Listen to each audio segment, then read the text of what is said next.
9월에 들어서면서 시작된 고린도전서 큐티 본문 말씀이 오늘 이제 14장에 이르렀습니다. 전체 16장으로 구성된 고린도전서가 이제 결론을 향해 나아가고 있다고 그렇게 말할 수 있는 지점에 와 있는 것 같습니다. 지난 말씀들을 통하여서 우리가 파악한 고린도 교회의 상태는 대략 난감한 그런 상태였습니다. 분쟁하고 나뉘고 자랑하고 능력은 없는데 그냥 말만 무성한 그런 상태였습니다. 아비의 첩을 취하는 그런 폐륜도 있었고, 분쟁으로 인해서 세상의 그 재판정을 찾는 일이 빈번했습니다. 창녀를 찾아서 매운 굴을 전전하고 우상에 바치는 음식을 먹으면서도 자기는 뭔가 의식이 있는 사람인 것처럼 그렇게 자랑스럽게 드러내는 그런 일들도 있었습니다. 심지어는 그리스도 안에서 교회의 하나됨을 기념하는 그 성찬식에서조차 분열과 다툼이 일삼아졌습니다. 그래서 대략 난감입니다. 그런데 우리의 이 난감함은 이들이 드렸던 그 공예배의 풍경에서 절정에 달합니다.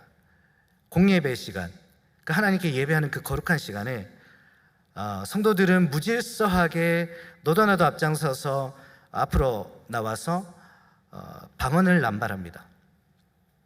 알아듣지도 못하는 그 말로 기도하고 찬양하고 또 부르짖는데 이게 뭐 질서도 없고 뜻도 모르겠고 그 때문에 불만과 분열만 더 야기됩니다. 교회에 이런 성도가 있다고 한번 해보십시다. 평소에 하는 행실은 지금 이 고린도 교회가 하는 행실 그대로 하다가 주일 예배 시간만 되면 자꾸 앞으로 나와가지고 방언으로 막 하는 거예요. 이렇게 기도하려고 하고 찬양하려고 하고. 왜 이러는 겁니까? 이분이 제정신이 아닌 거예요. 제정신이. 고린도 교회가 딱 지금 이런 상황인 것이죠. 사실 오늘 본문 14장은 방언과 예언에 대해서 상당한 분량에 걸쳐서 이렇게 다루고 있습니다. 그래서 방언을 해야 된다, 혹은 방언은 하지 말아야 된다, 그것을 주장하고 싶은 사람들이 양쪽이 똑같이 다 즐겨 인용하는 말씀입니다. 그러나 앞서 방금 제가 말씀드린 그런 배경에서 우리가 생각해 봤을 때 바울이 이 14장 말씀을 단순히 방언과 예언의 그 본질을 밝히고 그걸 하시오 마시오 그렇게 권면하기 위해서 썼다고 보기는 굉장히 좀 힘든 것 같습니다. 오히려 대략 난감해져 버린 이 고린도 교회 성도들의 이 왜곡된 신앙생활에 일침을 가하면서 그들의 이 위선적인 예배 행태를 고발하고 거기에 변화를 촉구하기 위해서 이 14장을 썼다고 우리는 보는 것이 옳은 것 같습니다. 당시 그 헬레니즘 문화권에서는 지혜와 지식을 숭상했었죠. 그래서 이미 뭐 1장에서 나와 있는 것처럼 교회 안에서조차 서로 자신의 지식을 비교하고 서로의 지식을 비교하고 그걸 자랑하는 것이 문제가 되었었습니다. 또한 헬레니즘 문화에서는 그 플라톤의 이원론의 영향으로 영적인 것을 굉장히 가치 있게 여기고 숭상했었습니다. 그래서 만약에 누군가 교회 안에서 자신을 굉장히 영적인 사람, 그래서 가치 있는 사람으로 보이고 싶어 했을 때 그가 찾을 수 있는 가장 좋은 방법은 아마 방언이었을 것입니다. 불행히도 이런 배경은 자칫 본질은 없고 껍데기만 있는 그런 영적 현상들을 연출하고 흉내내고 싶은 그런 동기를 자극하기에 충분했을 것입니다. 그리고 그 결과가 공예배에서 무분별한 방언의 남발이라는 이런 촌극을 이끌어낸 것이 아닌가, 그렇게 우리는 생각해 볼 수 있는 것 같습니다. 저의 친구 중에 그 예전에 방언 때문에 굉장히 곤욕을 치렀던 친구가 있습니다. 굉장히 오래전 일입니다. 제가 청년 때 일이니까.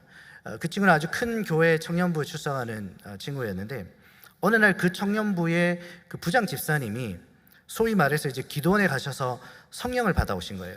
성령을 충만해서 이렇게 오신 겁니다. 그리고 그때부터 방언을 받아야 된다 이러면서 주말에 기도회를 열어가지고 그 청년들을 불러서 방언을 가르치는데, 이게 뭐 30년 전 거의 일이니까 그때 가능했던 뭐 일이었겠죠. 근데 하루는 이 친구애도 기도회에 오라고 하도 그래가지고 친구가 기도회를 참석했다는 거예요. 열심히 이렇게 기도하고 있는데 갑자기 뒤가 서늘해서 봤더니만 건장한 청년들이 자신을 둘러싸고 있더라는 겁니다. 그리고 그 부장 집사님이 앞에 앉아서 이 청년에게 소위 말해서 이제 방언을 가르치는 거예요. 할렐루야 할렐루야 할렐루야 할렐루야 100번 해봐라고. 열심히 했어요. 친구가. 안 되는 거예요. 안 되는 거예요. 그러니까 집사님이 괜찮다, 한 번 더 100번 해보자, 할렐루야 할렐루야 할렐루야. 열심히 했는데 그래도 안 돼요. 이 집사님이 이제 약간 좀 당황을 하신 거죠. 그러면서 자꾸 말을 하려고 하지 말고 혀를 성령 하나님께 맡게 된, 그 친구가 좀 너무 난감하죠. 그래서 마음 같아서는 혀를 진짜 빼서라도 맡기고 싶은데 이건 뭐 안 되지, 당황하고 있는데, 근데 이 집사님에게는 필살기가 하나 있었다고 합니다. 뭐냐 하면 목에 이렇게 손을 대고 안수를 하시면 누구라도 방언이 터진다고 하는 거예요. 유명했다고 해요. 아니나 다를까 이제 이 친구에게 이분이 그 필살기를 이제 시전하신 거예요. 그런데 놀랍게도 그 집사님이 친구 목에 손을 대고 안수를 하자마자 친구 입에서 방언이 터져 나온 거예요. 그래서 주변에서 이제 난리가 났죠. 감사합니다 주님, 방언이 또 한 명이 방언을 받았습니다. 그런데 이 친구가 제게 들려준 이야기는 그게 끝이 아니었어요. 거기서 끝이 아니었습니다. 사실 친구는 이 안수기도는 단순히 이렇게 목에 손을 얹어서 이렇게 하는 기도라고 생각했던 것 같아요. 그렇게 했었나 봐요. 그런데 막상 자기가 예상치 못한 타이밍에 안수기도가 딱 들어오는데 정말 목을 조르더라는 거예요. 진짜 목을 막 그냥 숨이 갑자기 턱 막히는데 본능적으로 내가 이거 오늘 밤에 죽을 수도 있겠다, 여기서 더 버티다가는. 그래서 이 친구가 본능적으로 선택한 게 방언을 하는 흉내를 냈다는 거예요. 살기 위해서. 그래서 떼떼떼떼떼떼떼. 그러니까 이 안수기도를 받고 방언을 못할 사람이 없는 거죠. 무조건 다 하게 돼 있는 거죠. 살기 위해서는. 사느냐 방언을 하느냐.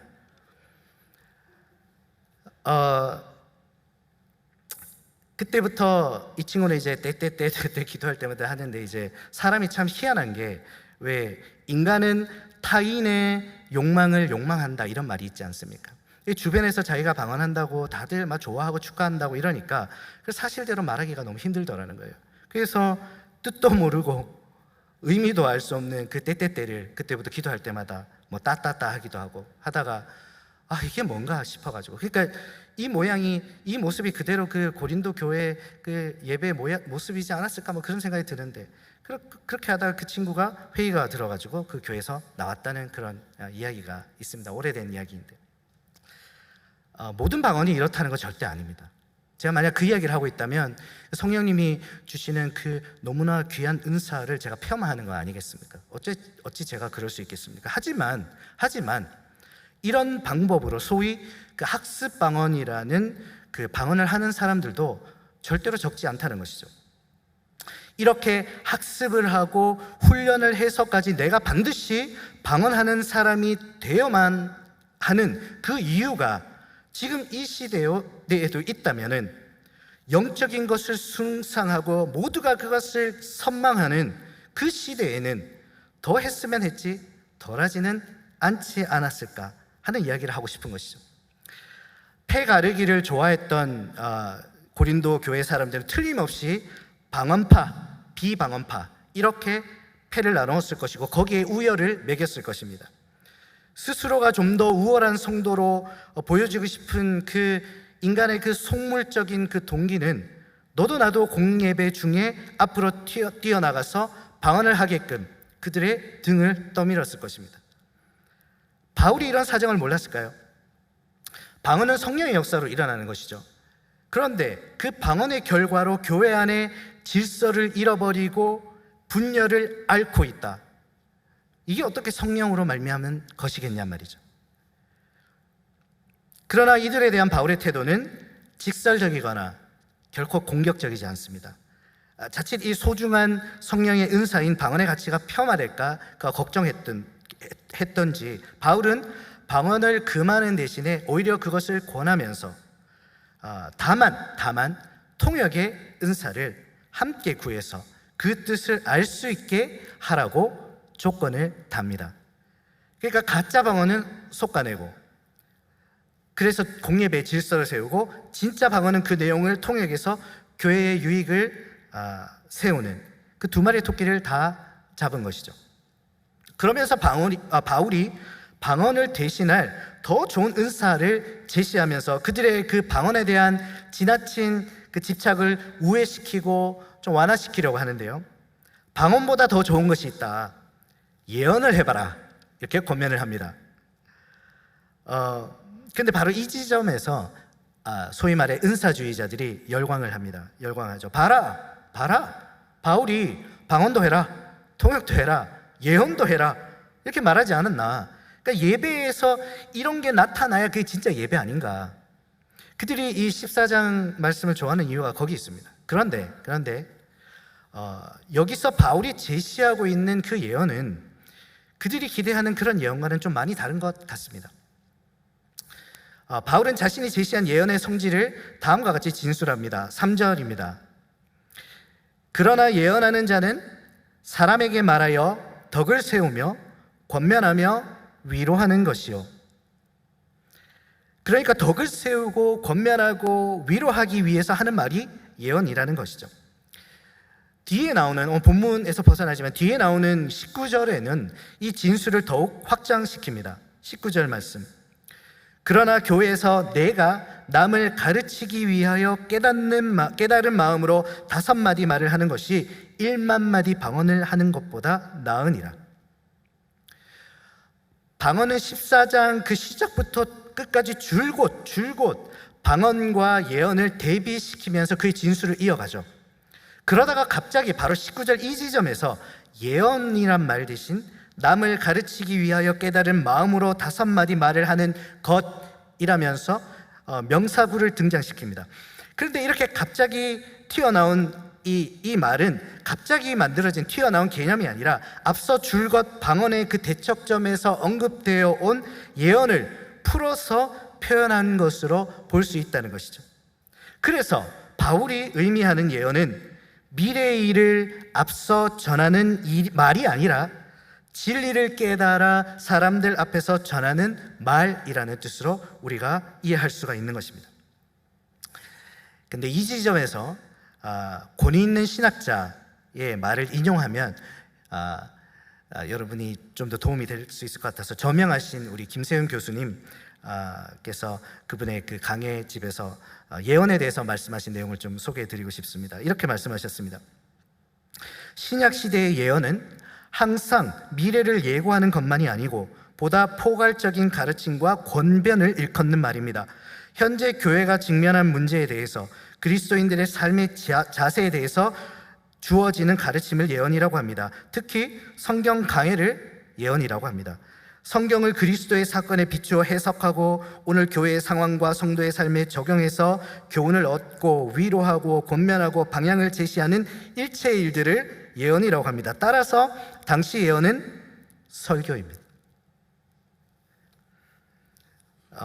제가 지금 이 자리에서 하고 있는 이게 예언이라는 거예요. 갑자기 부담감이 분명한 것은 바울이 말하는 예언은 은사주의자들이 기대하는 그런 개념과는 상당히 거리가 있다는 것이죠. 그래서 정리를 해보면 뜻도 알지 못하는 방언으로 자꾸 이야기하려 하지 말고 교회에 덕을 세울 수 있는 예언을 해라. 덕을 세우고 격려하고 위로하는 말을 진리를 통해 깨달은 마음으로 전하고 가르치는 그 예언을 하도록 해라. 바울은 지금 그렇게 권면하고 있는 것이죠. 이상으로 간단하게 이 14장에 진술된 방언과 예언의 그 성격과 의미, 또 왜 바울이 이것을 이 14장에서 다룰 수밖에 없었는가, 그 배경에 대해서 우리가 좀 생각을 해봤습니다.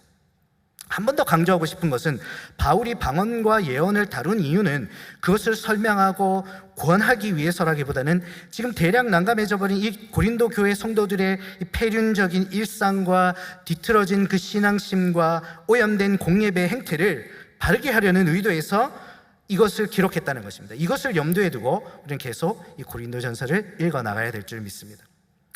그런데 본문을 읽으면서 방언, 예언, 이 두 단어만큼이나 많이 눈에 띄는 단어가 있습니다. 그것이 무엇입니까? 덕. 오늘 본문에서만 5번, 14장 전체에 7번이 나옵니다. 바울은 계속해서 덕을 세우는 일에 대해서 지금 강조하고 있습니다. 방언보다 예언이 낫다고 말한 이유도 덕 때문입니다. 덕. 그런데 이 덕이라는 개념이 어디에서 갑자기 등장했나? 그 실마리가 되는 것을 저는 고린도전서 8장 1절에서 발견했습니다. 8장 1절. 지식은 교만하게 하며 사랑은 덕을 세우나니. 덕을 세우는 것이 사랑이라고 합니다. 그렇다면 이런 관계성에서 생각해 볼 때 오늘 본문이 이 14장은 이 바로 앞에 나왔던 사랑장이라고 불리는 13장의 연장선상에서 기록된 것일 수 있겠다라는 짐작을 우리가 할 수 있는 것이죠. 그래서 사도 바울은 14장에서 13장과 전혀 상관없는 이야기를 시작한 것이 아니라 13장의 그 사랑이 12장에서 소개했던 그 은사와 만났을 때 그 외적인 결과로 드러나는 것이 바로 덕이라고, 그 연결선상에서 이 14장을 기록하고 있다고 우리는 충분히 생각할 수가 있습니다. 그렇다면 이로써 12장부터 13장을 지나 14장까지의 연결고리가 확인이 되는 것 같습니다. 12장의 은사, 그것은 13장의 사랑으로 행하는 것이고, 그렇게 사랑으로 행한 은사는 14장의 덕을 세우게 된다. 그렇게 은사, 사랑, 덕으로 이어지는 연결고리가 확인이 되는 것이죠. 14장 1절이 이렇게 시작하고 있는 것도 그 연결고리를 더욱 강화시켜서 우리에게 보여준다고 생각합니다. 1절, 사랑을 추구하며 신령한 것들을 사모하되. 그냥 신령한 것들을 사모하는 것이 아니라 사랑을 추구하며 신령한 것을 사모하되. 앞서 이제 고린도전서가 결론 부분에 들어가고 있다고 제가 말씀을 드렸습니다. 12장부터 시작해서 오늘 본문에 이르기까지 이 대략 난감한 고린도 교회의 문제의 해결책으로 바울이 제시하고 있는 것을 좀 정리해 보면 이렇게 되는 것 같습니다. 너희는 그리스도의 몸된 교회에 지체된 자들로 각각 받은 은사를 가지고 있다. 사랑이 전제가 된 은사의 사용을 통해 교회의 덕을 세울 때 너희 교회는 문제에서부터 해방될 것이다. 방언, 통역, 예언뿐만 아니라 주님이 주신 모든 은사는 모두가 다 사랑으로 사용하여 덕을 세우라고 주신 것이고, 모든 지체가 성실히 그것을 이행할 때에 교회의 복잡한 문제들이 해결될 것이라는 것을 우리에게 가르쳐주고 있다고 저는 생각합니다. 예전에 그 은사에 대한 이야기를 나누다가 제 친구가 좀 재미있는, 굉장히 좀 신박한 그런 이야기를 해준 기억이 있습니다. 교회 안에는요, 꼭 한 명씩 정말 사람을 힘들게 하는 사람이 있지 않습니까, 여러분? 목회자는 당연한 거고 정말 주변에 있는 성도님들 피눈물을 흘리게 하는 분들이 있죠. 정말 신기하게도 교회마다 한 분씩은 꼭 계십니다, 이런 분들이. 본인만 모르고 모두가 다 아는 그런 분들이, 정말 사실은 진짜 제일 불쌍한 분이죠, 이런 분들이. 진짜 불쌍한 분. 그런데 이 친구의 말은 이분들의 그런 면도 바로 은사라는 거예요. 은사다.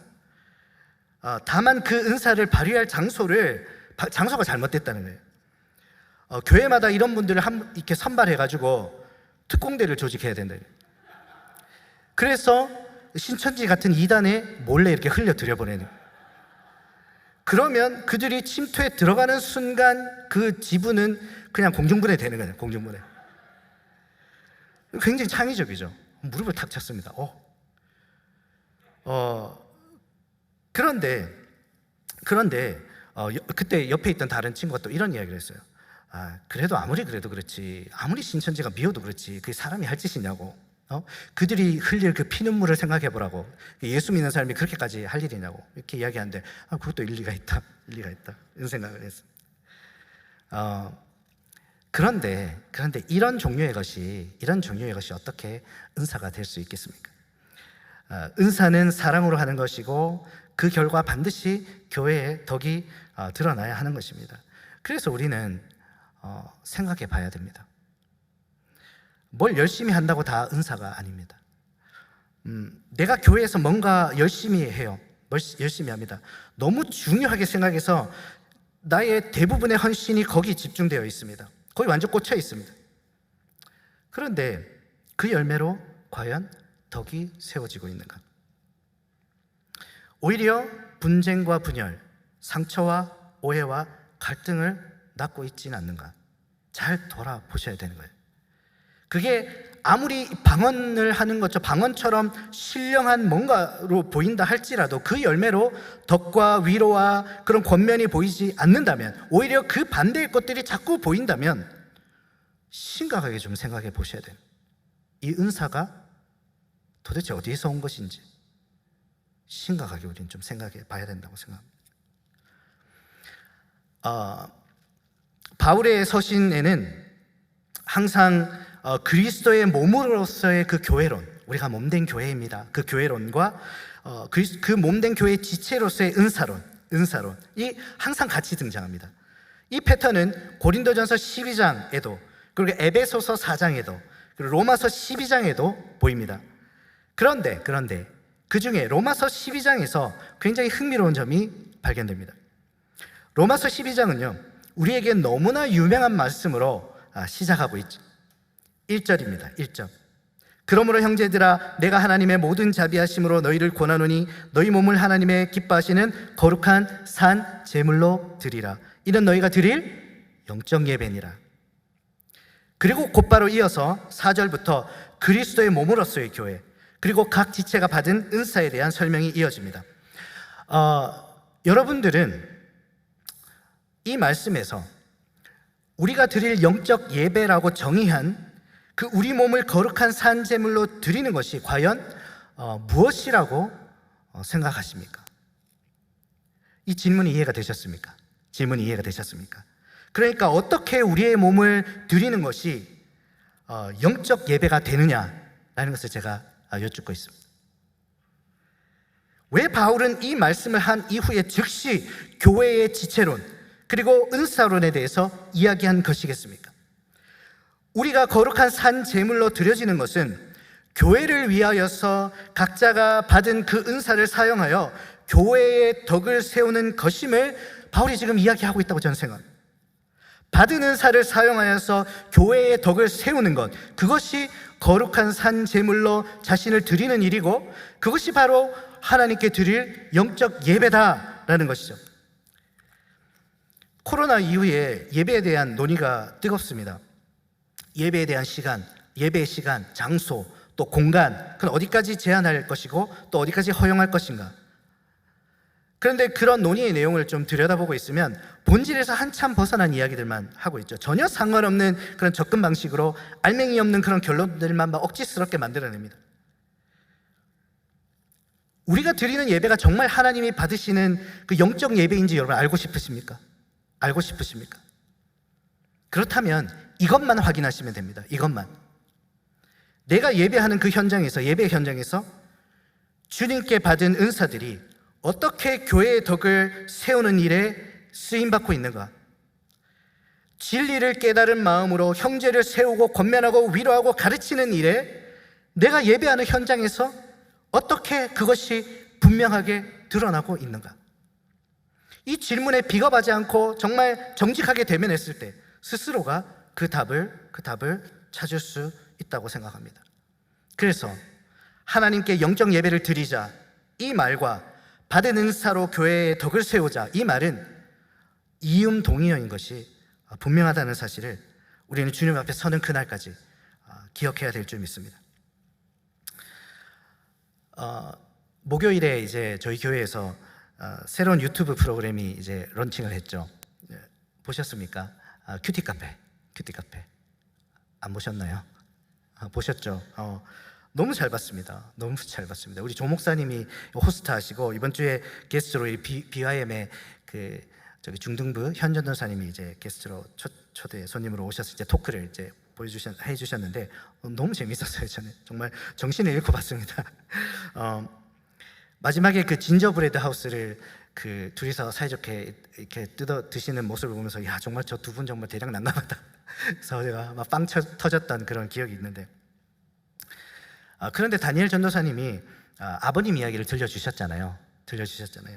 그 아버님이 루게릭병을 오랫동안 이렇게 앓으시다가 올해 1월에 한국에서 돌아가셨는데, 그 아버님 생전에 전사님이 한국에 계신 아버님을 방문할 때마다 느꼈던 그 안타까웠던 그 마음을 나눠주셨어요.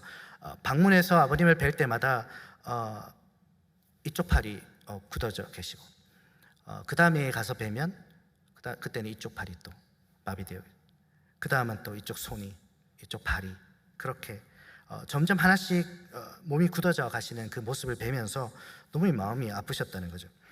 그 얘기에 저도 막 마음이 너무 아픈 거예요. 그래서 막 눈물이 났었는데, 그런데 저는 그런 생각을 했습니다. 바울이 고린도 교회를 바라보는 심정이 이런 것이었겠다. 그에게 교회는 그리스도의 몸인데 그 몸이 나날이 여기저기 마비가 오고 굳어지고, 그러다가 결국에는 이렇게 무너져 버린 그런 모습을 보면서 정말 마음이 아팠겠다, 그런 생각을 했습니다. 고린도 교회가 처음부터 이렇게 무너져 있지는 않았죠. 고린도 교회가 세워진 스토리를 우리는 사도행전을 통해서 보지 않았습니까? 그 멋진 교회가 어떻게 이런 모습으로 곤두박질치게 되었겠습니까? 왜 이런 상태가 되었겠습니까? 몸은 불어가는데, 몸의 각 지체가 받은 은사대로 교회를 지탱하면서 그 덕을 세워가야 되는데, 받은 은사를 땅에 묻어두고 편안함이라는 그 우상에 빠져서 은사 따위 내팽개치니까 자기 몸을 거룩한 산제사로 드려야 되는 그 영적 예배 따위는 세상의 안락과 안위와 바꿔치기 해버리니까 이리버둥 저리버둥 되던 그 몸에 병이 들고 망가지고 결국에는 타락해서 대략 난감한 이런 지경으로 무너져 버린 것이 아니겠습니까? 그래서 바울이 오늘 이 본문을 통해서 우리에게 외치고 있는 것입니다. 너희 그리스도의 몸으로 부름받은 지체들아, 받은 은사 가지고 사랑으로 교회의 덕을 세우는 일에 자기 몸을 거룩한 산제사로 드려라. 거기서 너희의 영적 예배가 회복되고 너희 지체들이 세워지며 병든 너희 교회가 다시 온전해질 것이다. 말씀을 마치겠습니다. 베델에 지체된 여러분, 혹시 자신의 눈에 특별히 그 교회 구석구석에 굳어지고 헐어지고 또 마비되어서 잘 움직이지 않는 그런 부분이 눈에 보이고 있지는 않습니까, 여러분? 특정 헌신된 그런 사람들만 열심히 교회를 이끌고 가느라 마치 그 마비된 한쪽 다리를 억지로 질질 끌고 가는 그 사람처럼, 그 큰 덩치를 힘겹게 끌고 가고 있는 그런 교회 모습처럼 혹시 교회가 보이고 있지는 않습니까? 물론 그런 일은 없겠지만, 절대로 없겠지만, 행여라도 먼 훗날에 누군가가 우리 교회를 바라보면서 저 대략 난감하다 이런 소리를 우리가 듣게 된다면 받은 은사 땅에 묻어두고 방관하기만 했던 우리가 그때 받게 될 책망이 얼마나 클지 한번 생각해 보신 적이 있으십니까? 너무나 다행히도 우리는 그런 걱정을 별로 할 필요가 없는 그런 너무나 좋은 교회의 지체로 부름받아 이 자리에 나와 있습니다. 하지만 그렇다고 할지라도 결코 우리는 방심하지 말고 우리에게 주신 은사대로 수고하여 이 교회를 언제나 건강하게 지켜나가는 그런 저와 여러분이 되어야 될 줄 믿습니다. 아멘. 감사합니다. 이 시간 함께 좀 찬양했으면 좋겠습니다. 교회가 이 땅의 소망이고 그 교회를 세우는 것이 우리의 소원입니다. 이 땅의 희망인 베델교회 든든히 지켜나가는 일에 주님께서 우리에게 주신 은사 따라서 나를 거룩한 산제물로 주어 드리겠습니다. 그렇게 결단하면서 우리 함께 좀 이 찬양 부르겠습니다.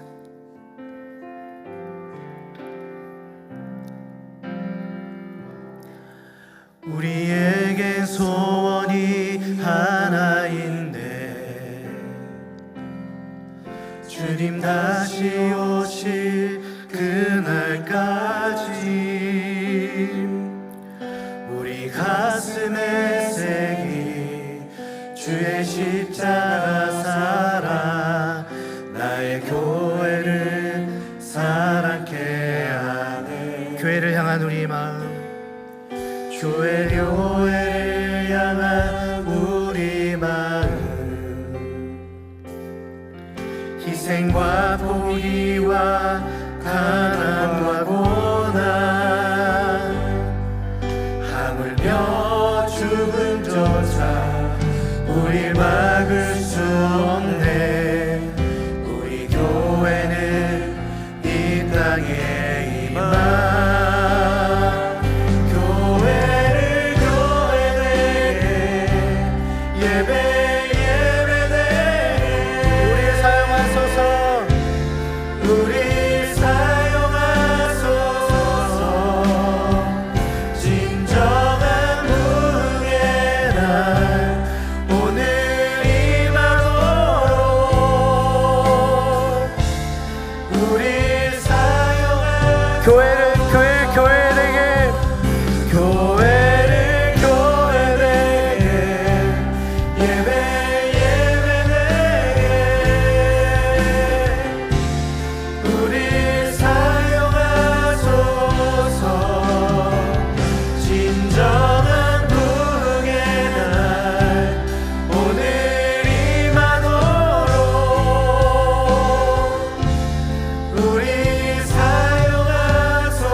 함께 기도하겠습니다. 여러분 결단하며 좀 기도하십시다.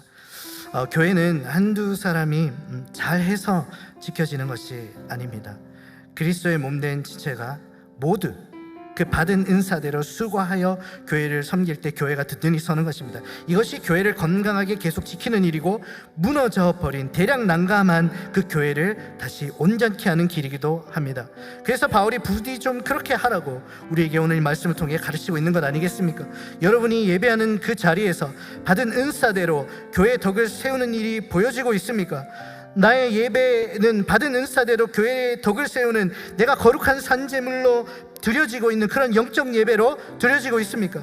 이제 묻어두었던 그 은사를 이제 끄집어내고 흙을 털고 주의 몸된 교회 위에 나도 나가서 애쓰겠습니다. 덕을 세우고 권면하고 위로하고 진리를 통하여서 깨달은 말로 지체들을 일으켜 세우는 그 일에 내가 돈을 주저하지 않고 함께 나아가겠습니다. 그게 이 시간 함께 결단하며 기도하며 나아가겠습니다. 오 주님, 주님 그렇습니다. 오